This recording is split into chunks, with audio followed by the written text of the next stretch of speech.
दक्षिण सोलापूर तालुक्यातील चेट्टीनाड सिमेंट कंपनीमध्ये रात्री 8च्या सुमारास भीषण आग लागली। आगीचे लोळ उंच चालले होते, त्यामुळे नागरिकांमध्ये भीतीचे वातावरण पसरले। लागलेली आग विझवण्यासाठी अक्कलकोट अग्निशमन दलाचे एक बंब आणि औष्णिक ऊर्जा प्रकल्पातील CRSFचे एक बंब घटनास्थळी दाखल झाला। शर्थीचे प्रयत्न करून आग आटोक्यात आणण्यात आली। कंपनीतील ट्रान्सफॉर्मरच्या ऑइलने पेट घेतल्यामुळे रात्री 10 वाजेपर्यंत आग विझवण्याचे काम सुरूच होते। याबाबत कंपनीचे HR व्यवस्थापक कुलकर्णी यांना विचारले असता या आगीमध्ये कोणतीही जीवितहानी झाली नसून इलेक्ट्रिक केबलला ही आग लागली होती। त्यातूनच कंपनीतल्या ट्रान्सफॉर्मरच्या ऑइलने पेट घेतल्याने आगीने रौद्र रूप धारण केले। अन्वेषणानंतर नुकसानीचा आकडा समोर येणार असल्याचे व्यवस्थापनाकडून सांगण्यात आले।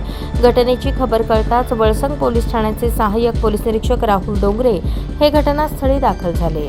अशाच नवनवीन अपडेटसाठी जनता राज्य न्यूज चॅनलला सबस्क्राईब करा, लाईक करा आणि शेअर करायला विसरू नका।